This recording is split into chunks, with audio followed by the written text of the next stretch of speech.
کہ جو بندہ مومن کا سب سے بڑا ہتھیار، اس کو سب سے زیادہ قوت عطا کرنے والی چیز اللہ کا ذکر۔ لیکن ذکر کے بارے میں اب چند چیزیں میں عرض کروں گا، اس سے پہلے یہ مضامین کبھی نہیں آئے ہیں ان محفلوں میں، ذرا توجہ سے اس کو سنیے۔ ہمارے ہاں ذکر کے بارے میں بڑے مغالطے، اس لیے کہ سب سے پہلا مغالطہ تو یہ ہے کہ ذکر اور ذریعہ ذکر ان دونوں چیزوں کو گڈمڈ کر دیا گیا۔ ذکر اور ہے، ذریعہ ذکر اور۔ ذکر کیا ہے؟ استحضار اللہ فی القلب۔ ذکر اصل میں ہے اللہ کو دل میں موجود رکھنا، اللہ کو دل یہاں اس کی یاد یا اس کی محبت یا اس کے ساتھ لگاؤ اور تعلق کو قائم۔ استحضار اللہ فی القلب۔ اب جس چیز کو ہم ذکر کہتے ہیں وہ ذریعہ ذکر ہے۔ میں بیٹھ کر اگر کہہ رہا ہوں سبحان اللہ سبحان اللہ سبحان اللہ سبحان اللہ، یہ ذریعہ ذکر ہے، ذکر نہیں ہے۔ اب اگر یہ آپ سبحان اللہ کی تسبیح تو کر رہے ہیں لیکن دماغ آپ کا چکر لگا رہا ہے اپنے کاروبار میں، آپ نے کوئی پرابلم تھا، دکان سے اٹھ کر آئے ہیں اور ذہن آپ کا اسی پرابلم کو حل کرنے میں لگا ہوا ہے، تو چاہے تسبیح آپ نے پوری کر لی، تو ذکر کا یہ ذریعہ تو آپ نے اختیار کیا، ذکر آپ کو حاصل نہیں ہوا۔ اسی طریقے سے نماز کیا ہے؟ ذریعہ ذکر ہے۔ سورہ طٰہٰ کی بڑی پیاری آیت ہے وہ، اور وہ ابتدائی وحیوں میں سے ہے جو بلکہ پہلی وحی جو حضرت موسیٰ علیہ السلام پر ہوئی، اس میں الفاظ آتے اقم الصلاۃ لذکری، نماز کو قائم کرو میری یاد کے لیے۔ مقصود کیا ہے؟ ذکر۔ استحضار اللہ فی القلب، اس کا ایک ذریعہ یہ نماز ہے کہ آپ اپنے دھندوں میں لگے ہوئے تھے، اذان کی آواز آئی فوراً اٹھے، وضو کیا، آپ مسجد کی طرف چل پڑے، وہاں گئے، آپ کھڑے ہوئے نماز میں اور آپ نے سورہ فاتحہ جو یوں سمجھیے کہ پورے قرآن مجید کا لب لباب ہے، اس کا نچوڑ ہے، اس کا خلاصہ ہے، اس کو آپ نے ہر رکعت کے اندر پڑھا یا سنا۔ اگر آپ امام کے ساتھ ہیں، امام قرات کر رہا ہے، آپ سن رہے ہیں، اگر آپ علیحدہ پڑھ رہے ہیں تو آپ خود پڑھ رہے ہیں، تو آپ نے پڑھا یا سنا، اور اس کا نتیجہ کیا نکلا کہ تازہ ہو گیا وہ آپ کا تعلق اللہ کے ساتھ۔ جو گرد و غبار آ گیا تھا، یہ 4 گھنٹے 6 گھنٹے آپ دکان پر بیٹھے رہے، صبح 8 بجے آ گئے، دن کے 1 بجے تک نہ معلوم کتنے گاہک آئے، کیا کیا گفتگویں ہوئی۔ اب یہ جو آپ کے شعور کے اوپر ایک گردہ پڑ گیا، اللہ کے ساتھ تعلق کے اندر کچھ کمزوری واقع ہوئی ہے، اس کو تازہ کرنا۔ مجھے حفیظ جالندری کا یہ شعر بہت پسند ہے، بڑا پیارا شعر ہے، ایسا نقشہ کھینچا ہے کہ سرکشی نے دیے دھندلے نقوش بندگی، آؤ سجدے میں گرے لوح جبیں تازہ کرے۔ یہ لوح جبیں پر ہمارا لکھا ہوا نا کہ ہم بندے ہیں اللہ کے، ہم آقا نہیں ہیں، ہم اپنے وجود کے مختار اور مالک نہیں ہے کہ جو چاہے کرے، ہم تو ہمارا آقا وہ ہے، ہم اس کے بندے ہیں۔ لیکن ہوتا کیا ہے، میں تو یہاں عرض کر رہا ہوں کہ خارجی اثرات جو ہیں کہ آپ کاروبار میں لگے رہے، کسی اور دھندے میں لگے رہے، ڈاکٹر ہے مریضوں کو دیکھ رہا ہے، کوئی بچہ چلا رہا ہے، کوئی عورت جو ہے وہ اپنے بچے کو چپ کرا رہا ہے، یہ کلینک کے اندر ایک طوفان بچا ہوا ہے، یہ 5 گھنٹے جو اس کیفیت میں گزرے ہیں اور اس سے ذرا اس تعلق میں اللہ کے اندر کمی آئی، اب آؤ کہ اس کو تازہ کر۔ یہاں حفیظ نے بلکہ دوسری بات کی طرف توجہ دلائی، خود ہمارے اندر سے جو ابال اٹھتا رہتا ہے نفسانیت کا اور اپنے تکبر کا، اور شیطان جو پھونکے مارتا رہتا ہے ہمارے دل میں، اس سے بھی وہ بندگی کا نقش ہے وہ مدھم پڑ جاتا۔ تو خارجی اثرات ہو یا داخلی اثرات ہو، ان سے اگر وہ عہد بندگی جو ہے جو ہماری پیشانی پر نقش تھا وہ کچھ مدھم پڑ گیا، تو آؤ کہ سجدے میں گرے تاکہ ہماری جبین جب زمین پر ٹکے اللہ کے سامنے تو ہمارا وہ گرد و غبار اوپر سے ہٹ جائے اور اللہ کی بندگی کا وہ نقش ڈالا۔ تو سرکشی نے کر دیے دھندلے نقوش بندگی، آؤ سجدے میں گرے لوح جبیں تازہ۔ تو نماز بھی ذکر کا ذریعہ ہے، آپ نے بات سمجھ۔ اب اگر ایک شخص نماز ادا کر رہا ہے، فرض کیجئے کہ اس نے 17 رکعتیں جو ہے وہ عشاء کی پڑھ لی، پوری 17 گن کر، 4 پہلی سنتیں بھی، پھر 4 فرض بھی باجماعت ادا کیے، پھر 2 سنتیں، نفل، وتر، پھر نفل،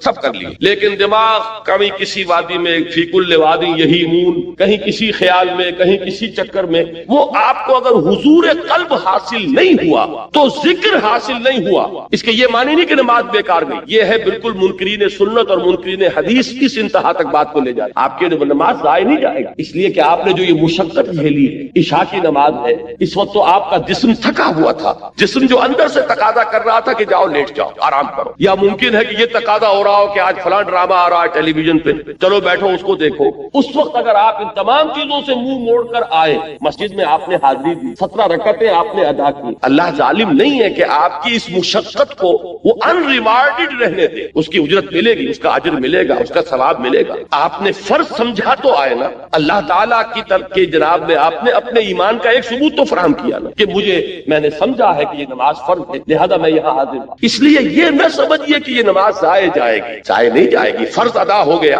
اس کا اجر و ثواب آپ کو ملے گا، لیکن یہ کہ جو اصل مقصد ہے وہ حاصل نہیں ہوگا، وہ ذکر جو اس کا اصل مقصد تھا وہ حاصل نہیں ہوگا اگر حضور قلب نہیں، اگر آپ نے نے یہ محسوس نہیں کیا جیسے کہ حضور نے فرمایا صلی اللہ علیہ وسلم کہ جب نماز میں سجدہ کے لیے جب پیشانی زمین پر ٹکاؤ تو یوں محسوس کرو کہ گویا کہ تم نے اپنے رب کے قدموں پہ سر رکھ دیا۔ اب یہ کیفیت اگر کسی کو حاصل ہو رہی ہے جب وہ کھڑا ہو اللہ کے حضور میں تو ایسے کھڑا ہو کہ جیسے واقعتاً اللہ مجھے دیکھ رہا ہے، کم سے کم اس درجے کا استحضار حاصل ہو جائے کہ میں اللہ کے حضور میں اس وقت حاضر، جیسے حضور نے فرمایا اذا قمت للصلاۃ فصل صلاۃ المودع، جب نماز پڑھنے کھڑے ہو تو یہ سمجھ کر پڑھو کہ شاید یہ زندگی کی آخری نماز ہو، پھر شاید نماز کی نوبت نہ آئے۔ کیا پتا کس کے پاس گارنٹی کہ عشاء کی نماز پڑھ کر آپ نکلے یا فجر کی نماز پڑھ کر آپ مسجد سے نکلے اور کوئی تیز رفتار گاڑی آپ کو رونتی ہوئی کچلتی ہوئی چلی جائے اور واپس جو ہے وہ آپ کی لاش پہنچے گھر، آپ زندہ سالم نہ پہنچے۔ تو ہر نماز سے پہلے اگر انسان یہ محسوس کرے جیسے کہ حضور نے فرمایا، اس قدر یہ پریکٹیکل ایک سائیکولوجیکل نفسیاتی جو ہے تعلیم ہے کہ جب بھی نماز پڑھنے کھڑے ہو تو یہ سمجھ کر پڑھو کہ شاید یہ زندگی کی آخری نماز ہے اور عین ممکن ہے کہ اس کے بعد نماز کا وقت نہ آئے۔ تو یہ کیفیات آپ سوچئے کہ اگر حاصل ہو نماز میں تو پھر وہ نماز کیا ہوگی؟ وہ نماز وہ ہوگی جسے حضور نے فرمایا کہ الصلاۃ معراج المومنین، یہ نماز اہل ایمان کے حق میں معراج کے درجے، اس میں ہم کلام ہوتے ہیں آپ اللہ سے جیسے کہ حضور ہم کلام ہوئے معراج اللہ تعالیٰ کے ساتھ۔ تو یہ نماز کا ذریعہ۔ اب میں ایک بات کہہ رہا ہوں تیسرے نمبر پر، یہ سبحان اللہ سبحان اللہ سبحان اللہ یہ بھی ذکر کا ذریعہ، نماز پڑھتے ہیں آپ یہ بھی ذکر کا ذریعہ ہے۔ البتہ ایک چیز وہ ہے کہ جو مجسم ذکر ہے، ذکر کا ذریعہ نہیں، ذکر مجسم ذکر۔ قرآن مجید نے الذکر کا لفظ کس کے لیے استعمال کیا؟ اہل علم بھی پوچھتے ہیں، یہ آیت آپ نے بارہا سنی ہوگی کہ انا نحن نزلنا الذکر وانا لہ لحافظون، ہم نے ہی اس الذکر کو نازل کیا۔ دی ریممبرنس از قرآن، قرآن ہے یہ جو الذکر ہے، سراپا ذکر ہے، ہماتن ذکر۔ لہذا ذکر جو ہے، اب میں نے جہاں سے عام طور پر ذکر کا اطلاق ہوتا تھا اس سے میں ریورس آرڈر میں لے کر آیا کہ یہ تو معلوم ہے کہ سبحان اللہ کی تسبیح کرنا یہ ذکر ہے، لیکن نماز کے بارے میں شاید یہ سامنے نہ ہو کہ یہ ذکر کا جامع ترین ذریعہ ہے، اور اس سے آگے یہ چیزوں سے اوجل ہو چکی ہے کہ کل ذکر، ہماتن ذکر، مجسم ذکر، سرتاپا ذکر وہ قرآن مجید۔ اب اس آیت میں آپ دیکھیے وہ اس آرڈر میں بات آئی، اتل ما اوحی الیک من الکتاب، سب سے پہلے جو سب سے اہم حصہ ہے ذکر کا اس سے یہاں بات شروع کی گئی۔ قرآن کی تلاوت سے بڑا ذکر کوئی، قرآن کی تلاوت دعا کے بارے فرمایا گیا ہے کہ دعا مخ العبادہ، دعا هو العبادہ، دعا جو ہے وہ عبادت کا جوہر ہے، نچوڑ ہے۔ لیکن حضور نے فرمایا کہ جس شخص کو قرآن مجید کی تلاوت نے دعا سے روکے رکھا اس شخص کو اللہ تعالیٰ دعا کرنے والوں سے بہت زیادہ عطا فرمائے، یعنی اسے دعا نہیں بلکہ وہ قرآن مجید ہی کی تلاوت میں لگا ہوا، دعا کی طرف توجہ نہیں ہوئی۔ اب جو مانگنے والے ہیں، دعا کرنے والے ہیں، جو کچھ اللہ تعالیٰ انہیں عطا فرمائے گا ان سے کہیں بڑھ کر انہیں دے گا کہ جو مشغول رہے تلاوت قرآن۔ تو سب سے بڑا ذکر قرآن، جو مجسم ذکر ہے، جس کے لیے بطور علم یہ لفظ آیا ہے الذکر، یہ گویا کہ پراپر ناؤن ہے اس کے لیے، الذکر انا نحن نزلنا الذکر وانا لہ لحافظون وانزلنا الیک الذکر لتبین للناس ما نزل الیہم۔ اے نبی، یہ الذکر ہم نے آپ کی طرف اس لیے نازل کیا کہ جو چیز ہم نے لوگوں کے لیے اتاری ہے اس کو آپ ان پر واضح کریں، اس کی تبیین فرمائیں، اس کی توضیح فرمائیں، اپنے قول سے اپنے عمل سے اس کی وضاحت کریں۔ وہاں بھی لفظ الذکر آیا قرآن کے لیے، اور یہ متعدد آیات اور بھی، لیکن اب وقت نہیں ہے کہ میں ان سب کو کوٹ کروں۔ تو اب ذکر کو یوں سمجھیے، آج اس موضوع پر پورے طور پر اس کا احاطہ کر کے اٹھیے۔ ایک بات تو ہمیں یہاں سے معلوم ہو گئی کہ ولا ذکر اللہ اکبر، یقیناً اللہ کا ذکر سب سے بڑی شے، بہت بڑی شے نہیں، اکبر ہے افعل التفصیل، سب سے بڑی شے۔ اس راہ میں صبر کے لیے، اس راہ میں استقامت کے لیے، اس راہ میں پامردی کے لیے، اللہ کے دین کے لیے ایثار اور قربانی کرے انسان اور دل پشمردہ نہ ہو بلکہ اور خوشی اور اس کے اندر جو ہے اس کے دل کی کلی کھلتی چلی کہ اللہ کی راہ میں یہ تکلیف بھی آئی، زہے نصیب کہ اللہ نے ہمیں اس قابل سمجھا کہ ہمیں اپنی راہ کی اس تکلیف کے لیے منتخب کر لیا، اللہ کی راہ میں مجھے یہ جلا کٹا فقرہ بھی سننا پڑا، زہے نصیب کہ اللہ تعالیٰ نے ہمیں اس قابل سمجھا کہ نبی اکرم صلی اللہ علیہ وسلم کو اگر جلے کٹی بات سننی پڑی تو ہمیں بھی اس کا کوئی حصہ ہمیں بھی نصیب۔ تو بجائے اس کے کس سے دل پشمردہ ہو، دل کی کل کھلے، وہ ہے والا ذکر اللہ اکبر۔ اس میں سب سے بڑی چیز کہ جس سے انسان کو مدد لے گی وہ اللہ کا ذکر۔ لیکن اللہ کے ذکر کے بارے میں جو باتیں میں نے عرض کی، نمبر ایک یہ کہ ذکر علیحدہ ہے، ذریعہ ذکر علیحدہ۔ ذکر ہے استحضاء اللہ فی القلب، اس کے لیے جو ذرائع اختیار کیے جائیں گے۔ اب ان میں جب میں اوپر سے چلوں گا، نزولی ترتیب، سب سے اوپر کیا ہے؟ تلاوت قرآن، اتل ما اوحی الیک من الکتاب، اس لیے کہ قرآن الذکر ہے، لہذا اس کی تلاوت سب سے بڑا ذریعہ ذکر ہوگا، سب سے اہم، سب سے مقدم، سب سے پہلا ذریعہ ذکر تلاوت قرآن، اتل ما اوحی الیک من الکتاب۔ نمبر 2 پر ہے نماز۔ نماز جو ہے اس کے بارے میں عرض کر دوں کہ یہ جامع ترین ذریعہ ذکر، مقدم ترین وہ ہے قرآن کی تلاوت، اہم ترین ہے قرآن کی تلاوت، لیکن جامع ترین یہ ہے۔ وہ کس لیے کہہ رہا ہوں؟ اس میں دیکھیے 4 چیزیں جمع کر دی گئی ہیں۔ نمبر 1، اس میں ذکر قولی بھی ہے، ذکر عملی بھی۔ آپ پڑھ بھی رہے ہیں سورہ فاتحہ، زبان سے بھی کہہ رہے ہیں سبحان ربی العظیم، زبان سے بھی کہہ رہے ہیں اللہ اکبر، اور رکوع میں بھی جا رہے ہیں اللہ اکبر کہہ کے جب آپ گئے رکوع میں تو آپ نے اپنے وجود سے بھی ذکر کیا، اپنے وجود سے بھی گویا کہ ظاہر کیا کہ آپ اللہ کی بڑائی کے قائل ہیں کہ آپ اس کے سامنے رکوع میں آ گئے۔ پھر آپ جب سجدے میں گرے ہیں تو گویا کہ آپ نے اپنے پورے وجود سے ظاہر کیا کہ آپ کے ذہن میں، آپ کے قلب پر اللہ کی عظمت کا نقش اتنا گہرا ہے کہ آپ نے اپنی پیشانی اس کے قدموں۔ معلوم یہ ہوا کہ یہ ذکر قولی بھی ہے اور ذکر عملی بھی شامل ہے۔ جیسے سائنس کی تعلیم ہوتی ہے، کلاس روم میں لیکچر ہوتے ہیں اور پھر جا کر لیبارٹری میں ایکسپیریمنٹیشن ہوتی ہے، یہ دونوں چیزیں جب جمع ہو جاتی ہیں تب وہ بات راسخ ہو جاتی ہے۔ تو ذکر قولی اور ذکر عملی، اور نمبر 2 ذکر قولی میں بھی، اب یہ میں ایک اصطلاح خود ایجاد کر کے آپ کے سامنے رکھ رہا ہوں۔ ایک ہے ایکٹیو ذکر اور ایک ہے پیسیو ذکر۔ ایکٹیو ذکر کیا ہے؟ جس میں خطاب ہوتا ہے اللہ کے ساتھ، جس میں کہ علامہ اقبال نے میننگ آف پریئر، ان پر ان کا ایک لیکچر ہے، وہ جو ان کے 7 لیکچرز ہیں تباہ شدہ، ریکنسٹرکشن آف تھاٹ ان اسلام، اس میں میننگ آف پریئر ان اسلام، اسلام میں دعا اور نماز کا مقام کیا ہے، اس کا مفہوم کیا ہے۔ بڑی پیاری بات ایک یہ کہی ہے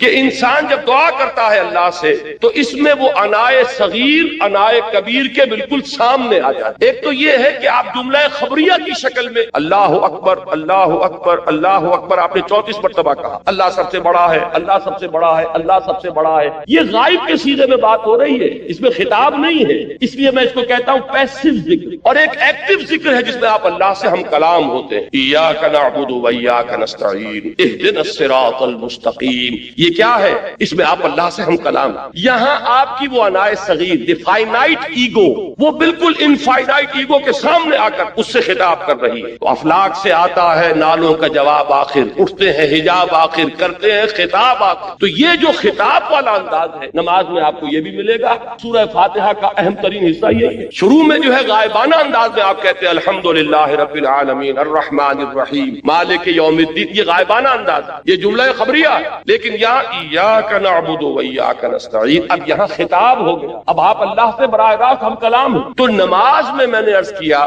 کہ ذکر قولی اور ذکر عملی جمع ہو گئے، اور ذکر قولی میں یہ بھی کہ خطاب والا ذکر جس میں اللہ سے ہم کلام ہو، اور ایک یہ کہ غائبانہ انداز میں اللہ کی تسبیح، اللہ کی تحلیل، اللہ کی تکبیر، آپ ہر مرتبہ جب اٹھ رہے ہیں اللہ اکبر، اب یہ کیا ہے؟ یہ بھی ذکر۔ تو معلوم ہوا کہ ذکر کا اہم ترین مقدم ترین ذریعہ تلاوت قرآن، ذکر کا جامع ترین ذریعہ نماز۔ اتل ما اوحی الیک من الکتاب واقم الصلاۃ ان الصلاۃ تنہی عن الفحشاء والمنکر، یقینا نماز روکتی ہے فحشاء سے اور منکر سے۔ اب یہاں پہ تھوڑی سی بات کروں گا، اس وقت میری آج کی گفتگو کے اعتبار سے یہ بات ضمنی ہوگی، اس لیے کہ کافی دور تک پہنچنا ہے ہمیں۔ یہ عام طور پر لوگوں کے ذہن میں رہتا ہے کہ صاحب یہ نماز ہم پڑھتے ہیں، لیکن نماز کے ساتھ لوگ 420 بھی کرتے ہیں، نماز بھی پڑھتے ہیں، جھوٹ بھی بولتے ہیں، نماز بھی پڑھتے ہیں، بلیک مارکیٹنگ بھی کرتے ہیں، نماز بھی پڑھتے ہیں، یہ بھی کرتے ہیں۔ یہ ہے ہمارے معاشرے کا اور نوجوان نسل میں جو ابا اور جو بغاوت پیدا ہوئی ہے دین سے۔ میں بربرا یہ کہتا ہوں کہ یہ ان مذہبی لوگوں کا رد عمل بھی جنہیں وہ اپنی آنکھوں سے دیکھتے ہیں کہ ہمارے ابا جان نماز میں تو بڑے پکے ہیں،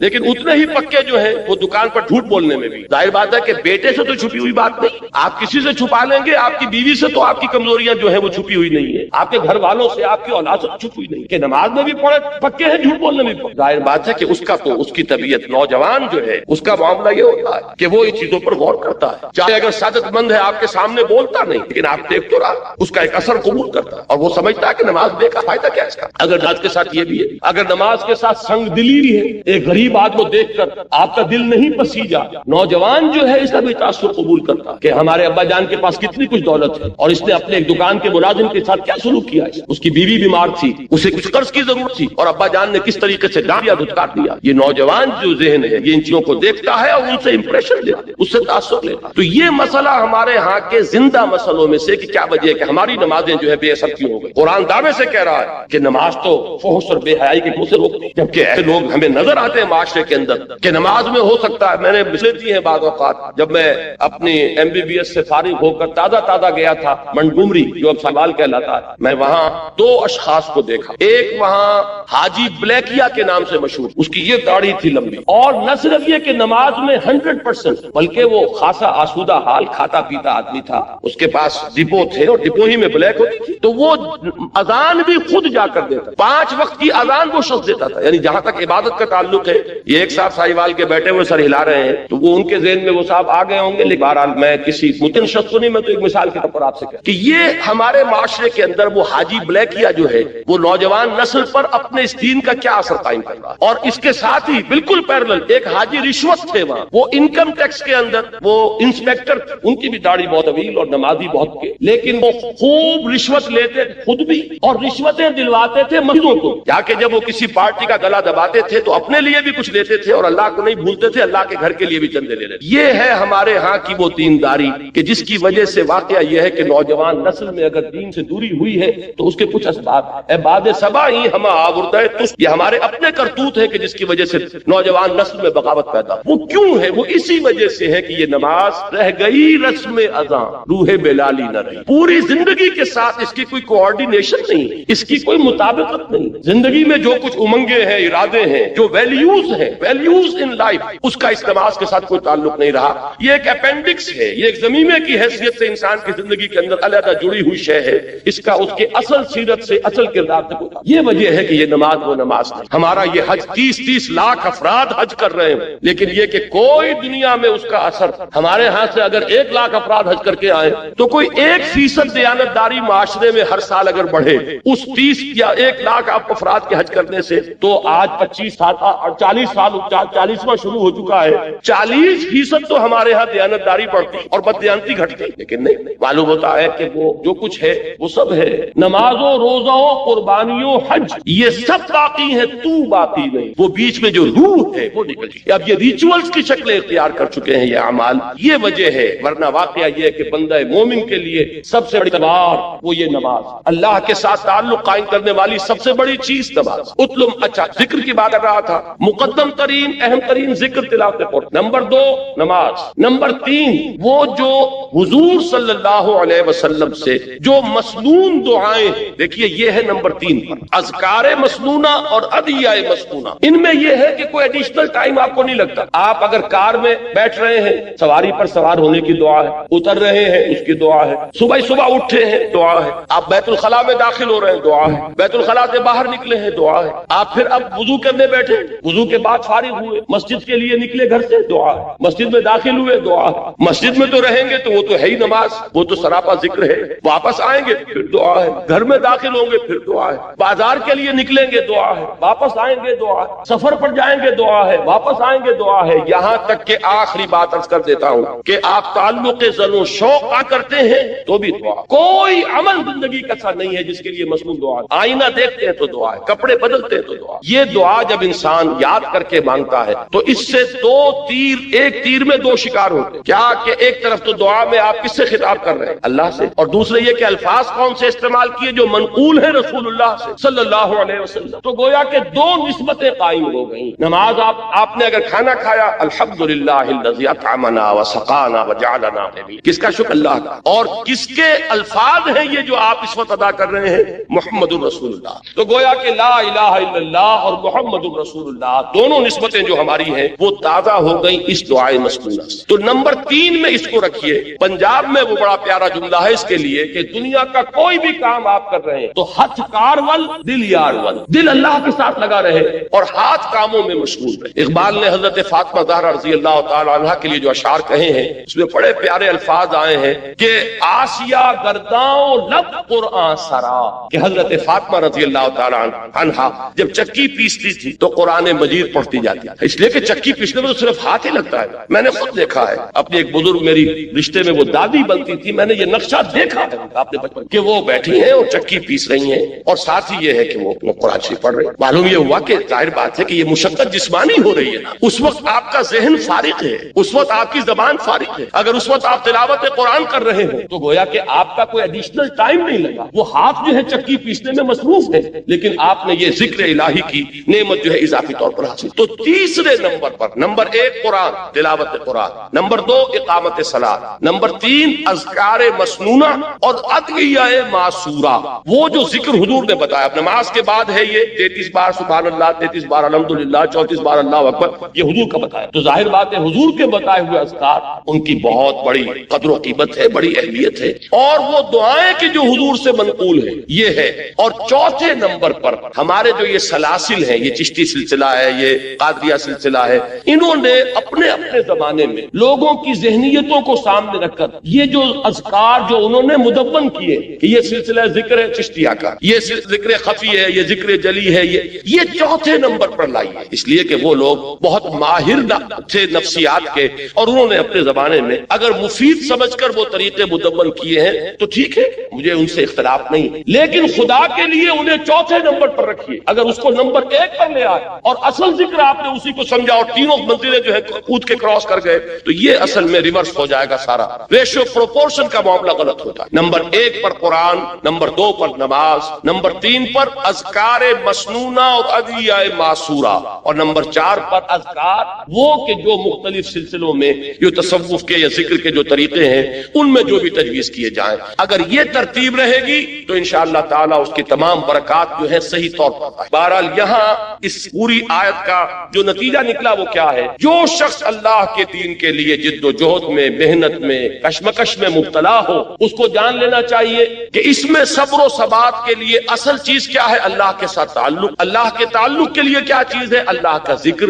اللہ کے ذکر کے لیے یہ 4 چیزیں ہیں: تلاوت قرآن، اقامت صلاۃ، ادعیہ معصورہ، اذکار مسنونہ، اور جو اس کے علاوہ ذکر آپ کسی سلسلے میں منسلک ہیں تو جو آپ کے مرشد نے، آپ کے جو بھی جن سے آپ نے سلسلہ تعلق قائم کیا، جو ذکر وہ بتا۔ اب آئیے اگلی آیت، وَلَا تُجَادِلُوا أَهْلَ الْكِتَابِ إِلَّا بِالَّتِي أَحْسَنُ إِلَّا الَّذِينَ ظَلَمُوا مِنْهُمْ، اور مت جھگڑو اہل کتاب سے مگر بہت ہی عمدہ طریقے سے، اس طریقے سے جو سب سے عمدہ، اس لیے کہ یہاں بھی احسن ہے، جیسے وہاں اکبر ہے، وَلَذِكْرُ اللَّهِ أَكْبَرُ، افعل التفصیل، یہاں بھی احسن جو آیا ہے یہ سپرلیٹو ڈگری، سب سے اعلیٰ طریقے پر ان سے جھگڑو۔ ابھی میں بتاؤں گا کہ مجادلے کا مطلب کیا ہے۔ إِلَّا الَّذِينَ ظَلَمُوا مِنْهُمْ، سوائے ان کے جو ان میں سے ظالم ہوں، جو ظلم کریں، تعدی کریں، دسترازی کریں۔ اب یہاں بات سمجھ لیجئے، تعویل خاص جو ہے اس کے اعتبار سے یہ حکم ہو رہا ہے مسلمانوں کو اہل کتاب کے ذمہ، اس لیے کہ حضور صلی اللہ علیہ وسلم اور صحابہ کرام جب اس دین کی کشمکش میں مبتلا تھے، دعوت دے رہے تھے اور ادھر سے رد عمل ہو رہا تھا، مصیبتیں تھی، مشکلات تھی، تو عرب میں 2 طبقے تھے۔ ایک وہ امیین مشرکین جو کسی نبی کے نام لیوا نہیں، کوئی ان کے پاس کتاب نہیں، کوئی شریعت نہیں، اگرچہ حضرت ابراہیم کا نام وہ لیتے تھے لیکن وہ بھی جد امجد کی حیثیت سے کہ ہم ان کی نسل سے، وہ بھی رسول کے ہونے کی حیثیت سے نہیں بلکہ ایک نسلی تعلق جو ان کا تھا حضرت ابراہیم کی اولاد سے۔ دوسرا طبقہ تھا یہ اہل کتاب، نصارہ اور یہود۔ یہ کون تھے؟ یہ گویا کہ سابقہ مسلمان امت تھی، لیکن یہ تو کتابوں کے ماننے والے، رسولوں کے ماننے والے، شریعت کے ماننے والے۔ تو یہ 2 طبقے ہوئے کہ جو اس وقت تھے کہ جن سے نبی اکرم صلی اللہ علیہ وسلم اور صحابہ کرام کو سابقہ پیش آئے۔ اب ان میں سے جہاں تک مشرکین کا تعلق ہے، ظاہر بات ہے کہ وہ تو ضل ضلالا بعیدا والی بات ہے، بہت دور نکل گئے، مشرک ہیں، بتوں کو پوج رہے ہیں، ان کے ہاں تو کوئی بھی خیر موجود ہے ہی نہیں۔ لیکن جہاں تک اہل کتاب کا تعلق ہے، اگرچہ اخلاقی طور پر کیا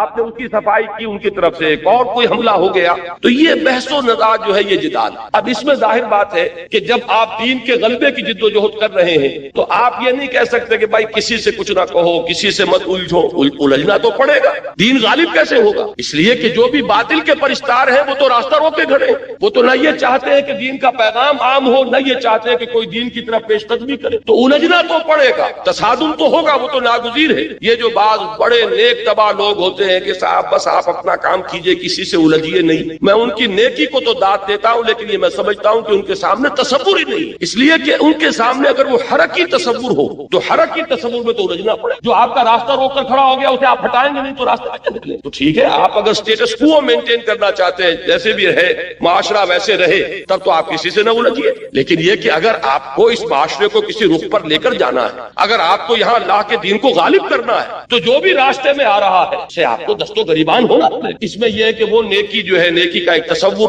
وہ ہے وہی کہ جو اس اسٹیٹک کانسیپٹ آف ریلیجن کے ساتھ جو ہے اس کی مطابقت ہے۔ اپنی ذاتی زندگی میں نماز روزہ کر لو، اللہ اللہ خیر صلی اللہ، تب تو یہ کہ نہ کسی سے الجھنا، نہ کسی کے ساتھ بحث و نزاع، وہ اپنے دھندے میں لگا رہے تم اپنے دھندے میں لگے رہو۔ لیکن اگر دین کی جد و جہد کرنی ہے تو آپ کو ان کی باتوں کا جواب دینا پڑے گا. وہ لوگ عوام کو ورگلائیں گے, آپ کو ان کے مغالطے رفع کرنے پڑیں گے, اور کسی وقت ایسا بھی ہو سکتا ہے کہ آپ کو ان پر بھی جوابی حملہ کرنا پڑے. قرآن مجید میں آپ کو نظر آ جائے گا بنی اسرائیل سے جو خطاب ہوا ہے سورہ بقرہ میں 5ویں رکوع سے لے کے 15ویں رکوع تک, ان پر قرآن مجید نے ان کی جو غلطیاں تھیں, ان کی جو خامیاں تھیں, ان کی تاریخ کے جو اہم واقعات تھے کہ جن سے کہ انہوں نے اللہ اور اس کے رسول کے راستے سے جو انحراف کیا تھا, ان سب کا کھول کر پردہ چاک کیا گیا, اور ایک بڑی مفصل قرارداد فرد جرم جو ہے ان کے اوپر عائد کی گئی ہے. تو یہ سارا کام کرنا پڑتا ہے, لیکن یہ کہ اہل کتاب کے ساتھ ایک احتیاط کی ضرورت ہے کہ ایک تو مشرکین ہے, ان کا معاملہ یہ ہے کہ وہ بہت دور نکل گئے ہیں اپنی ضلالت اور گمراہی میں,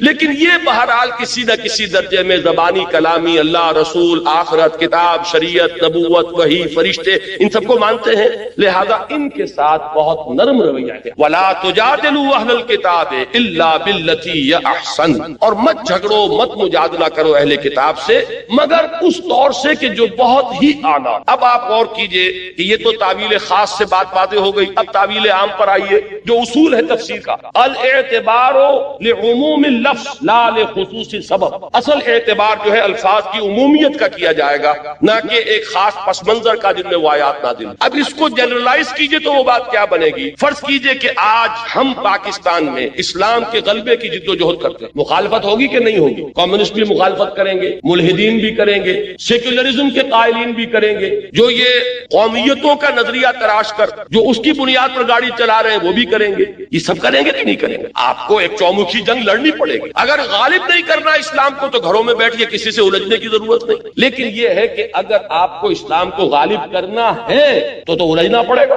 اب اس الجھنے میں ایک ہمارے ہاں وہ طبقات ہیں کہ جن کا کچھ نہ کچھ مذہب کے ساتھ تعلق, ان کی کچھ نہ کچھ مذہب کے ساتھ جو ہے ان کی کمٹمنٹ, وہ نماز روزہ کرتے ہیں, وہ کچھ نہ کچھ دین کا کے لیے محنت ہے, بھاگ دوڑ ہے. اگرچہ آپ سے اختلاف ہے, آپ کے طریقہ کار سے اختلاف ہے. مثال کے طور پر جماعت اسلامی یہ کام کر رہی ہے, تبلیغی جماعت ہے وہ اپنے طریقے پر کام کر رہی ہے. جماعت اسلامی کا طریقہ اور ہے, تبلیغی جماعت کا طریقہ اور ہے. جمعیت العلماء اسلام ہے وہ اپنے طریقے پر کام کر رہی ہے, وہ نہ تبلیغی جماعت کا طریقہ ہے نہ جماعت اسلامی کا طریقہ. ہم نے ایک تنظیم قائم کی, تنظیم اسلامی, ہمارے سامنے ایک اور طریقہ کار ہے. تو یہ تو ہو سکتا ہے کہ آپ کے طریقے سے اختلاف کرتے ہوں, لیکن بہرحال ان کا دین کے ساتھ کوئی لگاؤ ہے, وہ بھی اس میدان میں ہے, ان کی بھی کمٹمنٹ ہے, وہ اپنے تجزیے کے مطابق, اپنی تشخیص کے مطابق, اپنی تجویز کے مطابق کام کر رہے ہیں. لہذا اب آپ اگر خطاب میں سب کو ایک لاٹھی سے ہانک دیں گے تو در حقیقت آپ اپنے مقصد کو نقصان. جو بھی دین کے میدان میں ہے, جو بھی دین کا کوئی کام کر رہا ہے, اس کے ساتھ بڑے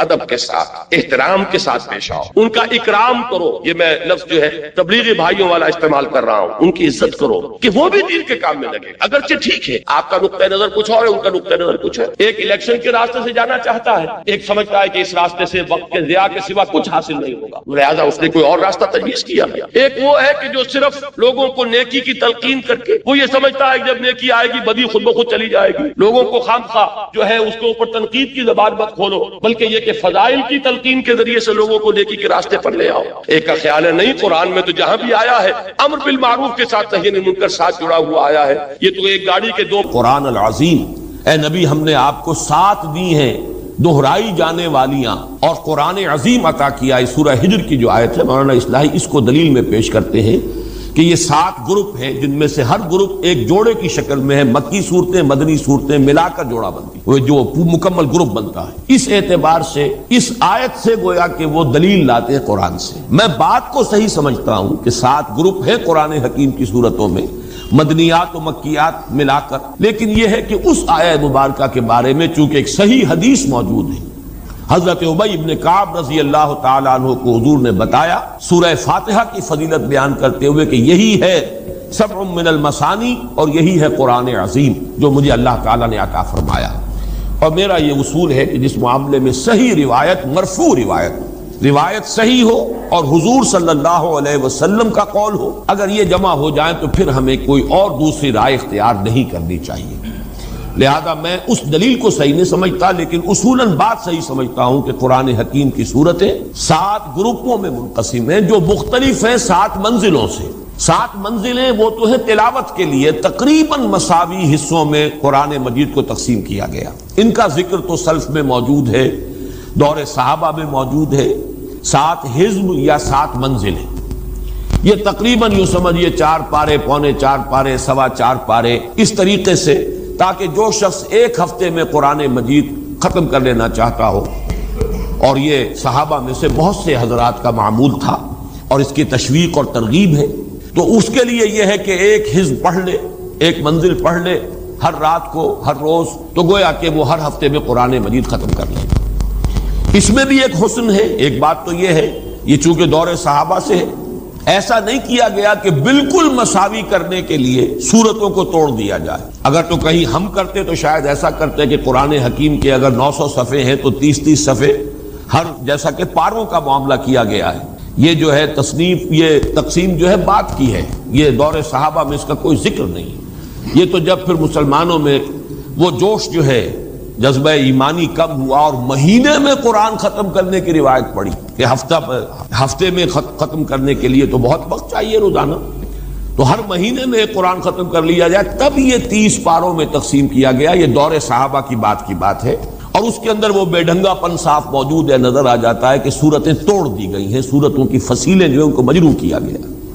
بلکہ ہمارے ہاں تو ایسا بھی ہے، آپ کو معلوم ہے کہ سورہ ہجر کی ایک آیت جو ہے وہ 13ویں پارے میں ہے اور بقیہ پوری سورت جو ہے وہ 14ویں پارے میں ہے. اس درجے بھی کہنا چاہیے کہ اس کے اندر جو ہے ایک، بہرحال کوئی خوشگوار بات یہ نہیں ہوتی، جب بھی آدمی وہاں پہنچتا ہے تو بہت عجیب سا محسوس کرتا ہے. لیکن یہ جو حزب ہیں یا منزلیں ہیں، ان میں پوری صورتیں شامل ہیں، اور یہ اللہ تعالیٰ کی طرف سے ہے کہ وہ ان میں ایک عجیب ترتیب قائم ہوئی. پہلی منزل میں سورہ فاتحہ کو علیحدہ رکھ دیجئے، وہ تو پورے قرآن حکیم کے لیے ایک بہت جامع دیباچہ ہے. تو اس کے بعد 3 سورتیں ہیں، سورہ بقرہ، سورہ آل عمران، سورہ نساء. اگلی میں 5 ہیں، تیسری منزل میں 7 ہیں، چوتھی میں 9 ہیں، 5ویں میں 11 ہیں، 6ٹھی میں 13 ہیں. یہ بالکل سیڑھی چل رہی ہے، 3 5 7 9 11 13. اور آخری جسے حزب مفصل کہا جاتا ہے، آخری منزل سورہ قاف سے شروع ہوتی ہے اور ان معوذتین پہ آ کر ختم ہوتی ہے. اس میں 65 سورتیں ہیں، وہ بھی 13 کا ملٹیپل ہے. آخری جو 13 ہے، 13 5 65. یہ جو عددی حسن پیدا ہوا ہے اللہ کی طرف سے ہے. باقی یہ کہ اس میں پیش نظر صرف یہ ہے، اس میں مکی مدنی کا کوئی علیحدہ سے معاملہ نہیں ہے، بلکہ یہ کہ تقریباً مساوی، میں تقریباً بار بار کہہ رہا ہوں، بالکل مساوی نہیں ہے، لیکن یہ کہ تقریباً مساوی ہو جائیں، تاکہ یہ کہ روزانہ ایک حصہ پڑھ لیں، ایک حزب، ایک منزل، ایک ہفتے میں قرآن ختم کریں. یہ ایک علیحدہ تقسیم ہے. اور وہ جو 7 گروپوں کی تقسیم ہے، یہ مانوی تقسیم ہے، اور اس کی طرف مولانا امین حسن اصلاحی صاحب بھی کا ذہن جو ہے منتقل ہوا ہے. ظاہر بات ہے قرآن مجید کا معاملہ، جیسا کہ اس حدیث میں لا تنقضی عجائبہ، اس کے عجائب کبھی ختم نہیں ہوں گے. یہ نہیں سمجھنا چاہیے کہ بس سلف جو ہے ہمارے وہ آخری بات تک پہنچ گئے. سلف کا تعلق چونکہ قرب ہے دور نبوت سے، لہذا مرفوع کوئی چیز اگر لے آئیں گے سلف، تو ظاہر بات ہے وہاں تو ہمیں گھٹنے ٹیک دینے ہیں کہ وہ تو قول ہے محمد الرسول اللہ صلی اللہ علیہ وسلم کا، اور ان کا علم اللہ کا عطا کردہ ہے. وہ علم جو ہے ظاہر بات ہے عام انسانی علم نہیں ہے، بلکہ وہ تو اللہ تعالیٰ کی طرف سے رہنمائی اور وحی کے ذریعے سے وما ينطق عن الهوى ان هو الا وحی یوحی. باقی جہاں تک انسانی قیاس، انسانی اپنا خیال اور تصور، اپنی سوچ، اپنا فکر، اس میں ظاہر بات ہے کہ ہرگز نہیں سمجھنا چاہیے کہ سلف جو ہے بس حرف آخر ہے ہمارے لیے. قرآن مجید کے عجائب، اس کے تو یوں سمجھیے کہ سلسلہ ختم نہیں ہوگا، لوگ محنتیں کرتے رہیں گے، اور بہت سے پہلو ایسے آئیں گے سامنے کہ جن کی طرف شاید اس سے پہلے کسی کی نگاہ نہ گئی ہو. تو اگر اس میں مولانا اصلاحی صاحب نے اس ضمن میں خدمت کی ہے تو اللہ تعالیٰ انہیں اس کا اجر عطا فرمائے. جیسا کہ میں عرض کر رہا ہوں، مجھے اس سے اتفاق ہے کہ یہ 7 گروپ ہیں، ہر گروپ کا ایک مرکزی مضمون ہے، پھر ہر گروپ 2 حصوں میں منقسم ہے، اس لیے کہ اس کے شروع میں 1 یا 1 سے زائد مکی صورتیں ہیں، اور پھر اس کے بعد 1 یا 1 سے زائد مدنی صورتیں. اس مرکزی مضمون کا ایک رخ آ جائے گا مکی صورتوں میں، دوسرا رخ آ جائے گا مدنی صورتوں میں، اور وہ گویا کہ مل کر ایک مضمون کو بحیثیت مجموعی مکمل کر لیں گے. یہ جو 7 گروپ ہیں، ان میں سے پہلے گروپ اور آخری گروپ میں ایک ریسیپروکل نسبت ہے. پہلے گروپ میں سورہ فاتحہ صرف ایک سورت ہے مکی، کل 7 آیات، اور اس کے بعد 4 سورتیں ہیں مدنی طویل ترین، سورہ بقرہ، سورہ آل عمران، سورہ مائدہ، سورہ نساء، 6.25 پارے تقریباً آپ اندازہ کیجئے۔ تو یہ ہے کہ سورہ فاتحہ 1 اور اس کے بعد 6.25 پارے۔ اسی کی ریسیپروکل معاملہ جو ہے، اسی کی عکسی ترتیب نظر آ جائے گی اس آخری گروپ میں۔ اس آخری گروپ میں سورہ ملک سے لے کر سورہ اخلاص تک یہ 2 پارے بنتے ہیں تقریباً۔ یہ اس لیے کہ صرف 2 صورتیں اس میں سے نکال دیجئے تو 2 ہی پارے ہیں۔ یہ ہے ساری کی ساری مکیات اور مدنیات، صرف یہ 2 صورتیں ہیں آخری، چونکہ یہ بات میں پہلے بھی اجمالاً بیان کر چکا ہوں۔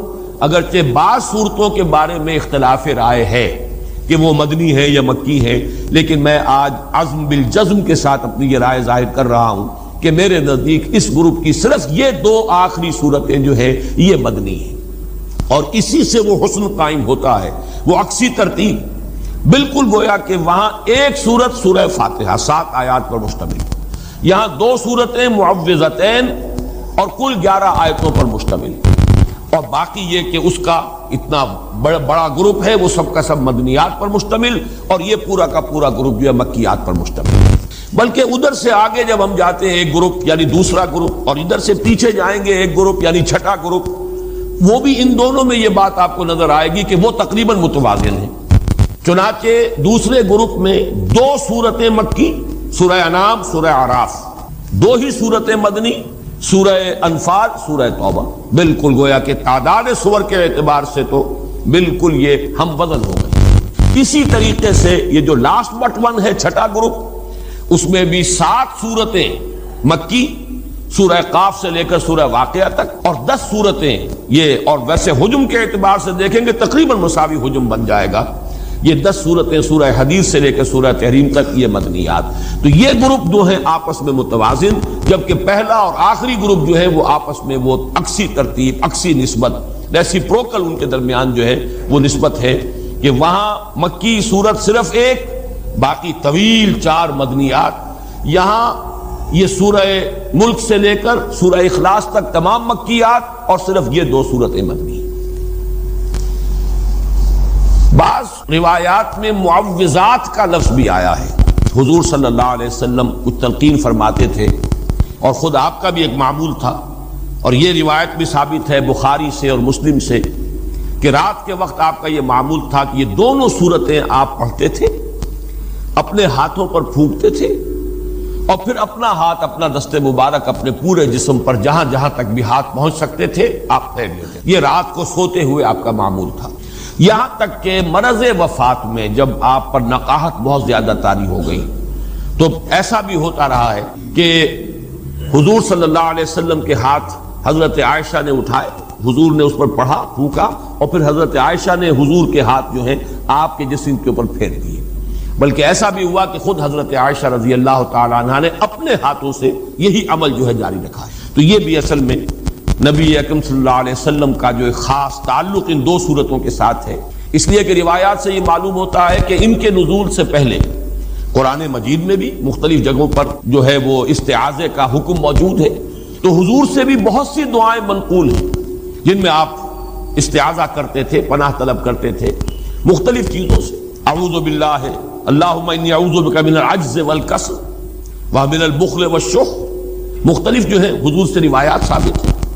وَنَعُوذُ بِاللَّهِ مِن شُرُورِ أَنفُسِنَا وَمِن سَيِّئَاتِ أَعْمَالِنَا، اب یہ تمام چیزیں جو حضور سے ثابت ہیں۔ لیکن جب یہ صورتیں نازل ہو گئی تو اس کے بعد حضور صلی اللہ علیہ وسلم نے گویا کہ تعوذ جو ہے اپنا اس کو خاص کر لیا ان 2 صورتوں کے ساتھ۔